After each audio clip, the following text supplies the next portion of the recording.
ಬೆಳಗ್ಗೆ ಎದ್ದ ತಕ್ಷಣ ಕರಾಗ್ರೆ ವಸತೆ ಲಕ್ಷ್ಮಿ, ಕರಮಧ್ಯೆ ಸರಸ್ವತಿ, ಕರಮೂಲೆ ಸ್ಥಿತೇ ಗೌರಿ, ಪ್ರಭಾತೆ ಕರದರ್ಶನಂ. ಯಾವುದೇ ಒಂದು ಕೆಲಸವನ್ನು ಶುರು ಮಾಡೋ ಮೊದಲು ನಾವು ಗಣೇಶನನ್ನು ಸ್ತುತಿ ಮಾಡಬೇಕು.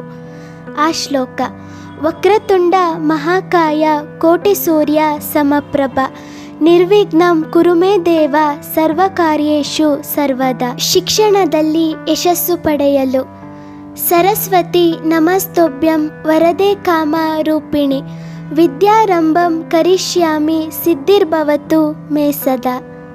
ಯಾವಾಗಲೂ ಆಹಾರ ಸೇವನೆ ಮಾಡುವ ಮೊದಲು ಅನ್ನಪೂರ್ಣೆ ಸದಾಪೂರ್ಣೆ ಶಂಕರ ಪ್ರಾಣ ವಲ್ಲಭೆ, ಜ್ಞಾನ ವೈರಾಗ್ಯ ಸಿದ್ಧಾರ್ಥಂ ಭಿಕ್ಷಾಂ ದೇಹಿ ಚ ಪಾರ್ವತಿ. ಜೀವನದಲ್ಲಿ ಶಕ್ತಿ ಮತ್ತು ಧೈರ್ಯಕ್ಕೆ ಆಂಜನೇಯ ಹನುಮಂತನನ್ನು ಸ್ಮರಿಸಿಕೊಳ್ಬೇಕು. ಮನೋಜವಂ ಮಾರುತತುಲ್ಯ ವೇಗಂ ಜಿತೇಂದ್ರಿಯಂ ಬುದ್ಧಿಮತಾಂ ವರಿಷ್ಠಂ, ವಾತಾತ್ಮಜಂ ವಾನರಯೂತ ಮುಖ್ಯಂ ಶ್ರೀರಾಮದೂತಂ ಶಿರಸಾ ನಮಾಮಿ. ದೇವರ ದೀಪ ಹಚ್ಚುವಾಗ ಅಥವಾ ಜಗತ್ತಿನಲ್ಲಿ ಯಾವುದೇ ಸಮಸ್ಯೆ ಆಗದೆ ಎಲ್ಲವೂ ಶಾಂತಿಯುತವಾಗಿರಲು ಅಸತೋಮ ಸದ್ಗಮಯ ತಮಸೋಮ ಜ್ಯೋತಿರ್ಗಮಯ ಮೃತ್ಯೋರ್ಮ ಅಮೃತಂ ಗಮಯ. ಓಂ ಶಾಂತಿ ಶಾಂತಿ ಶಾಂತಿ.